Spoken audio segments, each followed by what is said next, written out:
الحمد لله خلصت من حاجتك، فاضل بقى حاجة اخوكي. مبسوطة يا ميرو؟ مبسوطة يا ماما، بس كان نفسي ان انا انقي حاجتي. الصراحة يا ميرو ذوقك وحش قوي. انت عارفة ماما ذوقها حلو، بنقيلك الحاجة من الاخر. ده انت يا بنتي عمالة تنقي في حاجات وحشة قوي، الوانها فظيعة. معرفش طالعة ذوقك وحش كده لمين. ماشي يا ماما، يعني الحاجات اللي انت جبتيها دي حلوة؟ طبعا يا بنتي، ما انت عارفة ذوق مامتك.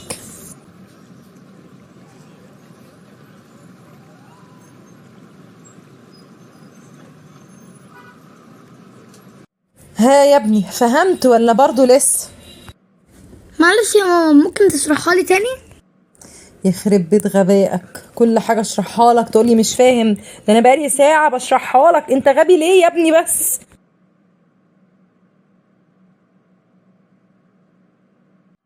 ماما انا متضايقة قوي، ينفع اتكلم معاكي شوية؟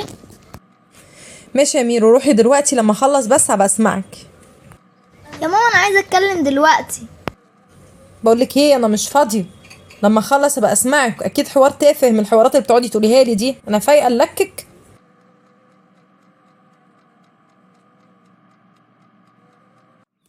ماما انا عايزة اجيب خرز علشان اتعلم اعمل اكسسوارز. بقولك ايه يا ميرو، ولا خرز ولا مصاريف ولا وجع دماغ. ركزي انتي بس في مذاكرتك، دي اهم حاجة. يا ماما انا نفسي اعمل الحاجات دي. وانا قلت مفيش الحاجات دي. يوه، كل حاجة لا لا لا، مفيش حاجة بتهم غير المذاكرة وبس. ويا ريتك حتى فالحة في المذاكرة. انتي فاشلة في كل حاجة. يلا بنت امشي من قدامي بدل ما اضربك.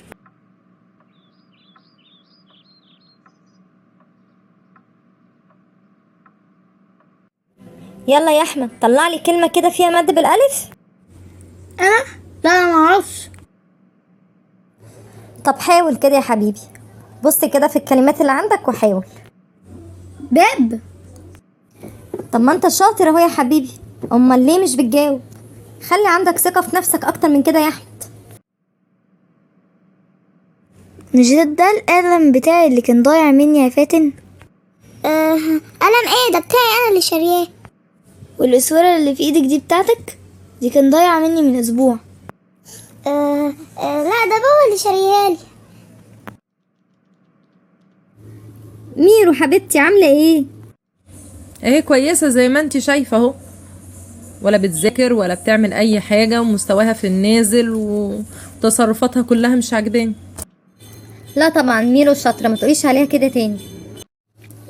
ممكن يا ميرو يا حبيبتي تعملي كوبايتين شاي كده ليا انا وماما عشان اتكلم معاها شويه؟ حاضر يا طنط. ايه يا مروه اللي انت عملتيه ده؟ ازاي تحرجي البنت بالطريقه دي؟ انت بتعمليها ليه كده؟ بعملها ازاي ايه بس؟ دي مجنناني هي واخوها، مطلعين عيني. مجنناكي ايه بس؟ هو انت حتى عطيتيها فرصه تتكلم؟ خدي بالك، انت كده بتهزي ثقتها بنفسها جامد. اهز ثقتها بنفسها؟ هي اصلا ما عندهاش ثقة بنفسها، لا هي ولا اخوها. ما تزعليش مني، اكيد انت السبب. انا السبب ايه؟ هو انا حرماهم من حاجة انا وباباهم؟ ده كل حاجة نفسهم فيها بنعملها لهم. احسن اكل واحسن لبس واحسن مدارس، غير التعب اللي بتعبه معاهم في المذاكرة وفي العمايل الاكل وفي خدمتهم. هعمل ايه اكتر من كده؟ ما هي دي يا حبيبتي اسمها رعايه مش تربيه. لكن هل بتاخدي بالك من مشاعرهم؟ بتاخدي بالك من مشاكلهم؟ بتسمعيهم؟ ما بتتعصبيش عليهم؟ بتدوري على المواهب اللي جواهم وتعرفي تنميها، ولا بتسيبيهم؟ مشاعر ايه بس يا معي؟ انا عندي وقت للكلام ده؟ نعم عندك وقت. ده انت تسيبي كل حاجة وتهتمي بمشاعرهم وتهتمي بيهم وتسمعيهم وتحتويهم وتحضنيهم، ولازم كل شوية تعرفيهم انك بتحبيهم. اول مصدر لثقتهم في نفسهم هو انت، ولو حسوا ان انت مش معترفة بيهم ولا واثقة في مواهبهم وواثقة فيهم، عمرهم ما هيثقوا في نفسهم. امال مين اللي يسندهم لما يقعوا عشان يعرفوا يقوموا؟ ومين اللي يقف جنبهم في مشاكلهم ويعلمهم ازاي يحلوها؟ ومين اللي يديهم من خبراته علشان يقدروا يتعاملوا مع الحياة ويبقى عندهم ثقة في نفسهم؟ مش انتي وباباهم؟ وانتي الأساس. اوعي تفكري ان انتي لما تطبخي وتغسلي وتروقي ان انتي كده خلاص عملتي اللي عليكي. لا، التربية الأساس يا مروة. والله يا مي عندك حق. صدقي انا فعلا حسيت بتأنيب الضمير. انا فعلا مقصرة معاهم قوي، مكنتش اعرف ان الموضوع كبير كده. كل حاجة تتعوض يا حبيبتي. ابدأي معاهم علاقة جديدة وسمعيهم دايما كلمة أنا بحبكم، واسمعيهم. واللي عنده مشكلة فكري معاه فيها ازاي يحلها، وخليه هو يقترح حل المشكلة ايه. واللي عنده موهبة نميها، واللي ثقته مهزوزة في نفسه قويها. عندك حق. انا الصراحة مش عارفة اقولك ايه. ربنا يبارك لك، زي ما فتحتي عيني على حاجات عمري ما كنت هعرفها غير لما انتي قلتيها لي دلوقتي.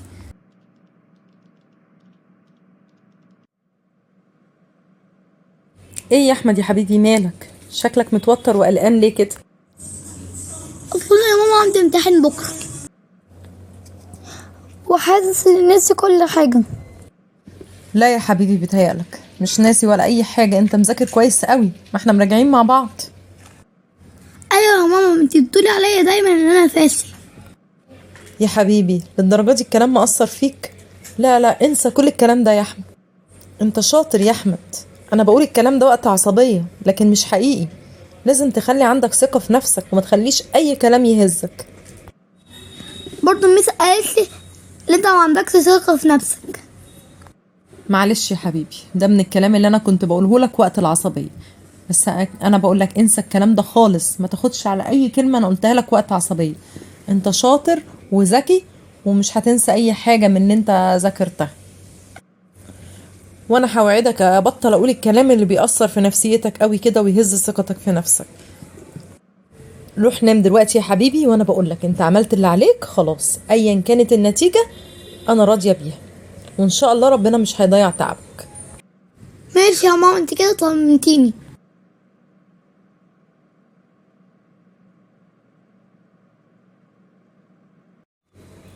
انا خلصت الاكل يا ميرو، حطلك تاكلي يا حبيبتي. الصراحه يا ماما انا عايزه اتكلم معاكي، بس انت طول الوقت مشغوله. لا يا حبيبتي، انا هسيب كل اللي في ايدي عشان اتكلم معاكي. انا اصلا عايزه اتكلم معاكي. ها يا حبيبتي، قوليلي بقى ايه الموضوع اللي عايزه تتكلمي معايا فيه؟ بص يا ماما، انا عندي بنت في المدرسه قاعده جنبي في الديسك، كل حاجه تاخدها مني.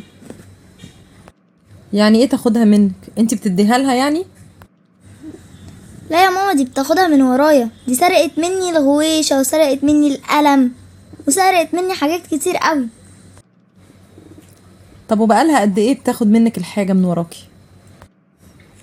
بقالها شهر على الوضع ده، كل ما اجيب حاجه تسرقها مني.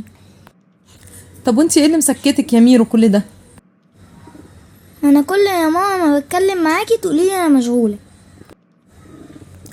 لا يا حبيبتي، بعد كده اي حاجه هتعوزيها هسيب اللي في ايدي وهتكلم معاكي. خلاص انت اهم من اي حاجه. بس برضو حتى لو انت ما اتكلمتيش معايا، ايه اللي مأخرك ان انت تاخدي رد فعل يا ميرو؟ الصراحه يا ماما خايفه اعمل حاجه تكون غلط. طيب وانت كنت عايزه تعملي ايه؟ فكرتي تحلي المشكله دي ازاي يا ميرو؟ فكرت ان انا اقول للميس علشان تاخد موقف منها. ما انت بتفكري صح اهو يا ميرو. لازم يبقى عندك ثقه في نفسك اكتر من كده. ولما حد يضايقك او يتعدى على حاجتك لازم تاخدي موقف في ساعتها. يعني يا ماما اكلم الميس او اقول لها؟ طبعا يا حبيبتي كلميها، وبرافو عليكي انك بتعرفي تحلي مشاكلك لوحدك. بعد كده خدي موقف. حاضر يا ماما. انتي كنتي قلتيلي يا ميرو ان انتي عايزه خرز، صح؟ ايوه يا ماما، نفسي قوي اعمل اكسسوارز. طب بصي يا حبيبتي، انا كنت نازله انا اشتري الخرز، بس قلت لا، لازم ميرو تيجي معايا عشان تنقي الالوان بنفسها، عشان هي بتحب تنسق الالوان مع بعض وذوقها حلو جدا في تنسيق الالوان. مش انت يا ماما كنت بتقولي لي ان انا ذوقي وحش جدا في الالوان؟ لا يا حبيبتي، انا كنت مستعجله ومتعصبه ومتوتره وعايزه انقي الحاجه بسرعه وخلاص، ما راعيتش ان انت برضو ليكي راي وليكي ذوق ومفروض ان انت تختاري. ومن هنا ورايح اي حاجه هجيبها لك لازم انت اللي تنقيها بنفسك، وانسي كل الكلام الغلط اللي انا قلته عنك. بالعكس انت فنانه، والفنان بيبقى دايما ذوقه حلو. بجد يا ماما؟ يعني انا تناسقش الالوان بتاعي حلو؟ بجد يا روح ماما طبعا. ربنا يخليكي ليا يا ماما.